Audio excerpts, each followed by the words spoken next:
Hi, I'm Ray Horner, and welcome to another edition of Horner's Quarter. And boy, we've talked to a lot of Akron greats so far in 2024, from former Mayor Don Plasquelic, historian Dave Lieberth, Vernon Sykes, Joey Arrieta, Eric Mansfield. But pretty excited to sit down and talk to our next guest this month on Horner's Corner. And it's a gentleman at the age of 32, became CEO of Akron Children's Hospital.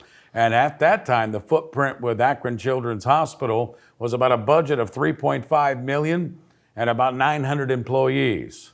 Well, they employ now about 6,000 employees and expanded to buildings all over the city of Akron, and all under this guy's tutelage with the fine committees and the personnel he's put together.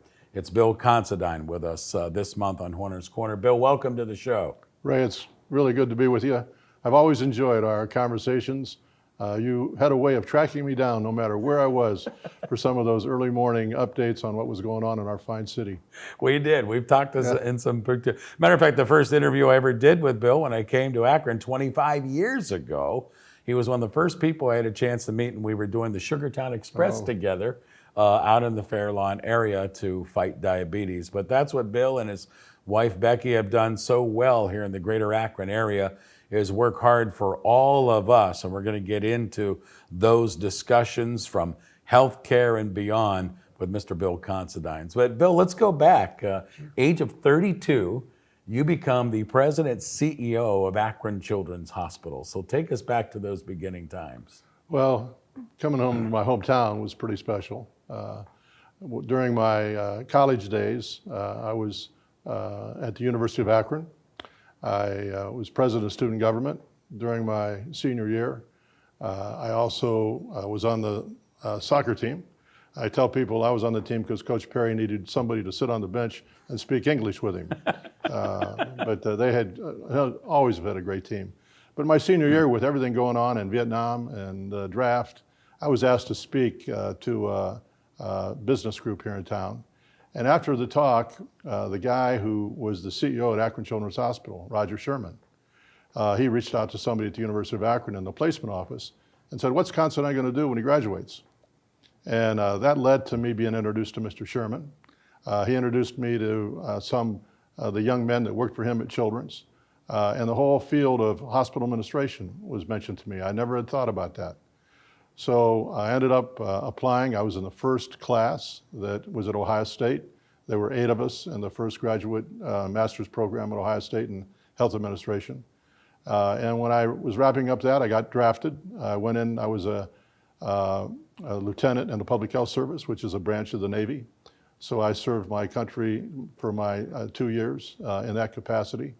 From there, I went to Chapel Hill, North Carolina, where I worked at North Carolina Memorial Hospital from let's see what the years were. I was there till 1979. I started there in 1972, was there 7 years. And it was during that last year I get a phone call from a headhunter who said, "Hey, there's a job in the Midwest. We'd like to maybe advance your name. Would you be interested?"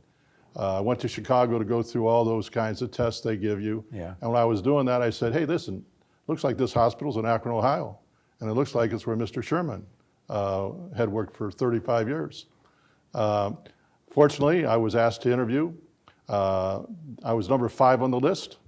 In fact, my wife and I had just gone to Hilton Head with some friends for vacation. Checked in at the inn on a Saturday. Saturday night, I get a phone call saying, "Could I go be in Akron the next day to interview?" The guy that was lined up, number 4 to interview, had to cancel. And the search firm had everything lined up. Becky's expecting another child at that time. They said that we could send a plane, would fly you up, would get you back to vacation by Wednesday. So we jumped on a plane Sunday morning. We're up here, had dinner, went through interviews Monday and Tuesday, and we're back Tuesday night. And all I got to tell you, Becky was expecting a baby. The flight up did not agree with her. Everybody was more worried about her than asking me tough questions. So I got the job because of my dear wife, Becky Considine. Well, we're all lucky for her, right? So you get the job at the age of 32. And correct me if I'm wrong, at that time, Akron Children's Hospital is working out of maybe 1 building, maybe 2 buildings, pretty darn small footprint. So Talk about as you get in there and you look at Akron Children's Hospital now as the president CEO, what you first saw, and maybe you didn't have the complete vision at that time, but what did you envision it being on down the line? Well, one of the things that you can't ignore when you become part of the children's family is the phenomenal culture that's there. And the culture was one that really brings the best out of people and really want to make sure you're always embracing service above self. As I read a lot of the history about children's and finding out that it started by a group of volunteers back in 1890, and these volunteers, women, came together from 2 different churches in town, and they wanted to address a need that was in town, and that need was parents were taking their kids to work with them in the downtown factories. And if you can think about what a downtown factory is like in 1890, you would conclude quickly that that would be a place you didn't want to bring a child. So these women said, we need to have a day nursery for these kids so the parents can bring their kids there and not take them to work. And they said, okay, that's a great idea, let's do it. 2 church groups came together, collaboration of its own kind. They needed a place to do it. There was a house that Colonel Perkins owned up by St. Bernard's Church, and it was not occupied. So they went to him, shared the idea with him, and he liked it. He was a manufacturer guy himself. He had ownership in a couple of the factories, and he knew it was an issue. He said, okay, you can have the ground floor of my house for this nursery, and in honor of that, they named it after his granddaughter, the Mary Day Nursery. They wanted to make sure that everybody was welcome. They put 3 promises on the wall behind the reception desk. Promise number 1 is, every child that comes through these doors, we promise to treat as if that child's our own. Promise number 2 is we promise to treat you the way you want to be treated. And promise number 3 was we'll never turn a child away for any reason. If you needed the nickel a day or a dime a day to keep your child there and you didn't have it, they said bring your child anyways. And then they had ice cream socials, linen sales, and they made their money that way. Early in the operation of the nursery, a child was presented that needed medical care. So again, let's treat every child as if that child's our own. They sought out a physician to come in, treat that child, and that child got better. When word of that got back to the factories, you can bring a sick kid to the day center. They started seeing more and more sick children. They went back to Colonel Perkins and said, you have a 2nd floor. We could turn that into an infirmary for children. And before you knew it, they were running a hospital. When I saw how that all played out and a real success story, I knew that the future of children's was very bright, that we never could be satisfied with status quo. We had to go out, reach out to the community, find out what every child needed. And if we didn't have that service, we needed to provide that service. And then that started us to grow. And early on, we decided we didn't want to be just a hospital. We wanted to be an independent, integrated pediatric healthcare delivery system. That meaning we needed to be in home care. We needed to do some with stuff with primary care. We needed to have satellites. We needed to take our services closer to home. And the way the community responded to that, there was no stopping us. And when I turned the keys over to the individual that followed me after 41 years as a CEO, we had nearly 7,000 employees. We had a budget over $1.5 billion. And the important thing is we were seeing more than 1 million contacts with children every year. Pretty wonderful story. And I still feel great about it. It's an amazing story. Yeah. And we're talking with Bill Considine this month with Horner's Corner, Andre Horner, Bill Considine, and you heard him mention 40 years, President, CEO of Akron Children's Hospital. And like you said, you got the whole ball rolling, and really starts with the infant kids, but certainly the teens, and that's it. But I was involved in the infant kids with my kids coming over there. So I kind of know firsthand, but that is quite an investment into the care, the equipment, the buildings. I wanted you to go down the road of people feeling comfortable in using Children's Hospital, because you were brand new, you're coming in, but you had to gain the trust of a community that already had some medical institutions. Right, and the best way to do that is to be out in the community. I worked, and my wife Becky was perfect at this. We wanted to be involved with other organizations and not just children's. We wanted to build partnerships between our clinicians, partnerships between the families that would come in to the hospital for care. And those partnerships are still alive today. I can tell you so many stories about the families I got to know over 40 years who I still run into in the community. What is beautiful about still being in this town is there's not a day that goes by where somebody doesn't come up to me and say, hey, aren't you Bill Considine, Children's Hospital? I got to tell you a story. And they share a story about their interaction with our place. And I learned so much. One of the books I wrote on leadership, in every chapter in that, I talk about a leadership lesson I learned from the kids we took care of, and the way that they were fighting, life and death situations, but in many cases became the caregiver. They knew what was going to happen to them, even though they might have only been 9, 10 years old. And they wanted to make sure their mom and dad were okay. They wanted to make sure their siblings were okay. They wanted to make sure the nurses and the doctors and other people were okay. And they did all kinds of things to make sure that happened. One little girl by the name of Angie, she did sun catchers that she gave to people. And the wonderful thing about that, Angie was a sun catcher.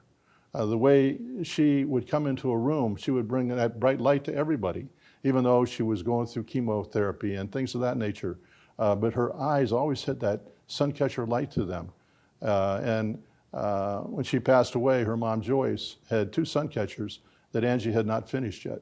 And Joyce keeps one of those sun catchers at her house to remind her that her job of being Angie's mom will never be done. And the other sun catcher she gave to me. And I kept that in my office to make sure that I was reminded daily that our job of taking care of kids would never be done. I'm glad you said taking care of kids, because that's the one thing. You're not only a president, CEO, you and your wife Becky, of Akron Children's Hospital as the president, but then you find all this other time to help out this community, and specifically a lot of your work went into helping kids in the greater Akron area.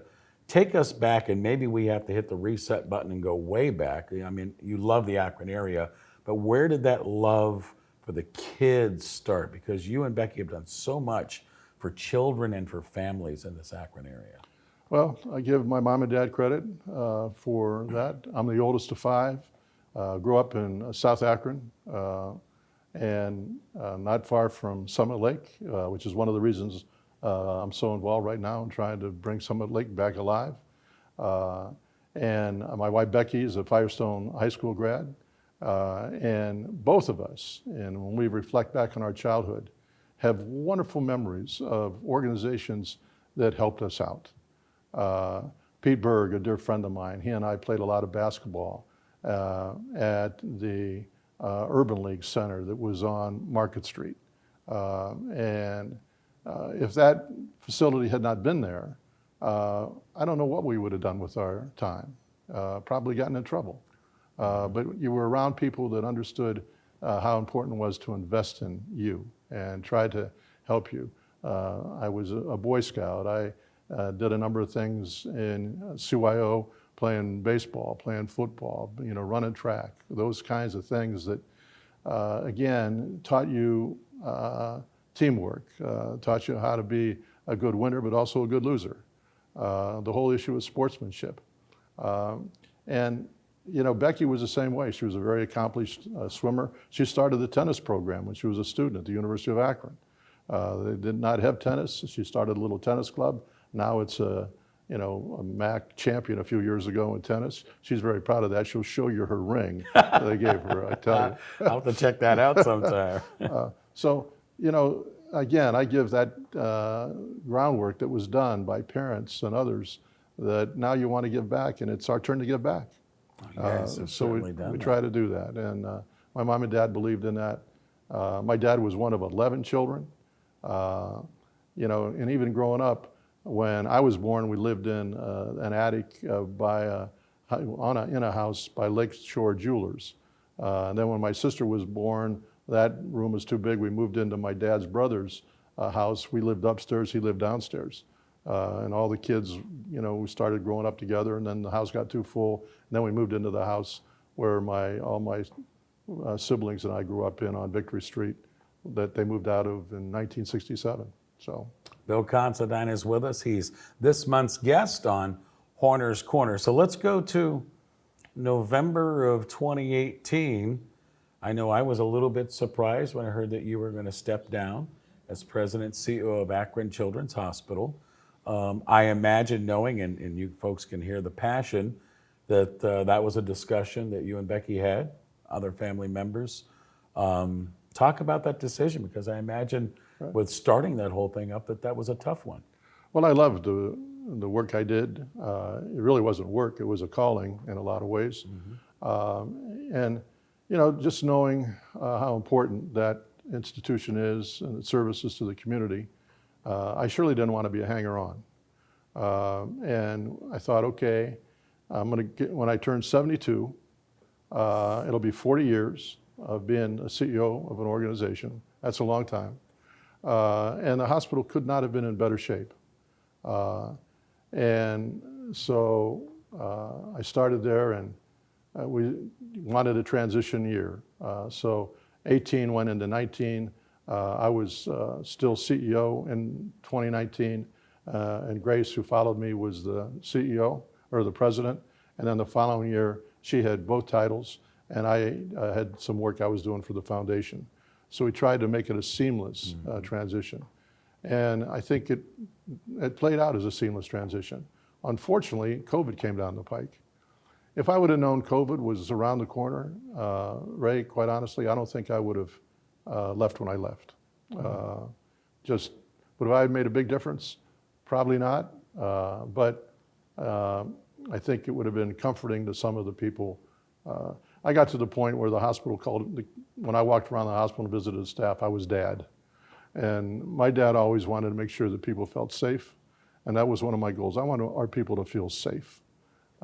So they would do their best without fear of what's going to happen to them with all the stuff going on in healthcare. But it wasn't an easy decision. But the hospital is bigger than any person. And I had to remind myself of that a few times. And it's doing great. You mentioned that, and there's so much more to Bill Considine and his family, and obviously Akron Children's Hospital is a big part of it. But Bill has spent some work. He's done a lot of time. He has a passion for greater Akron area. And we have so many things that you mentioned, the Summit Lake Initiative, and that's wonderful. I know you have some interest in Firestone, our wonderful country club that puts the spotlight on us. There's so many things in the greater Akron area that you look at, I imagine, and glad that at some point that maybe Bill Considine's fingers have touched a lot of those areas. Well, you know, when you have an opportunity to be involved with good people and this whole issue of even partnerships, you know, one of the wonderful things at Children's that I learned over time too is when you build partnerships with other hospitals and you don't hold your resources away from them, all of a sudden you're running the neonatal units in 6, 7, 8 different hospitals, in addition to what you have on your Akron campus. And we did that. And that same kind of philosophy of building partnerships works on a lot of these community initiatives I'm involved in. You know, I was on the phone this morning with Dave Lieberth. I'm helping Dave relative to the History Center, which is downtown. He asked me to chair that board. We're raising some dollars for that. And hopefully in October, we're going to be opening the History Center. Dan Rice, you know, I always worked closely with the Ohio Area Canalway, having Children's Hospital right on the canal. We did some work with them. Dan reached out and said, you know, we're trying to do something with Lock 3. We're trying to do something with Summit Lake. Would you and Becky be willing to jump in and help us? And we said, absolutely. And we've been successful. We've raised about $32 million to date for those 2 projects. And I'm really excited to see how those investments are being made and what that means to the neighborhoods, what it means to downtown. Knight Foundation, I was on that board for 12 years. And when you're 75, they put you out to pasture. So I've been on pasture for a couple of years. But we were able to attract money, $20 million, University of Akron, to help with the Polsky building. The money that went to the museum, the $5 million that went to the Civic Theater, the money that went to Lock 3, the money that went to Summit Lake. You start connecting all those dots, and you have something that's pretty magical. And it's going to be bringing more people to our downtown community. It's public space. It's space about equity. It's a space that people are going to thrive in. And it's good being part of those kind of projects. It keeps me young. And Becky always says, do you ever know what the word no means or how to say it? Because we can't say no to our community. Well, it's a great community. 2011, by the way, you heard him mention Bert Polsky. He received the Humanitarian Award, the Bert Polsky Humanitarian Award that he received in 2011. Bill, as you work at Akron and in Akron, and a big part of this community, when you look at it from afar, and at some point you're going to sit back in your chair when you slow down, and you're going to look at Akron, what are you most proud of, maybe with the Bill Considine or the Considine family footprint in the Akron area? Well, I'm very proud of the fact that this is our family home. We've been blessed. My oldest son, who brought back Norca, Akron spelled backwards, celebrating 100 years of Norca this year. You know, he loves the community. He's getting married in September. He and his wife, this is going to be their home. And even though he's the oldest son, he's the last to be married, we're excited about that. My daughter and her husband, they live in Akron. She's a chief operating officer for United Way, another person that's giving back to the community. She has a twin that are 8 years old, a little boy, a little girl. Not little, they are nice size twins. And they're very active and they're involved in our community already. And then my youngest son, who started his own company called newclub.golf, he just moved with his wife back to Akron, Ohio, live up in the Fairlawn area. They have 2 little girls and 1 on the way. And I'm just proud that Akron is the Considine home. We're trying to make sure that we set up a few things that is going to continue that legacy when we pass on. And I'm just, you know, if we've made a difference and our family touches on a few things, that's all I need to know. Bill Considine with us. It's Horner's Corner here on WAKR. And of course, we interview and talk to Akron's greats. So now, a little bit of sports. You have a sports background and such. If you don't mind me saying, how about the stadium downtown? What a turning point that was for us. And of course, connecting the University of Akron downtown, the medical corridor. Bill, you and I have been in a lot of different cities.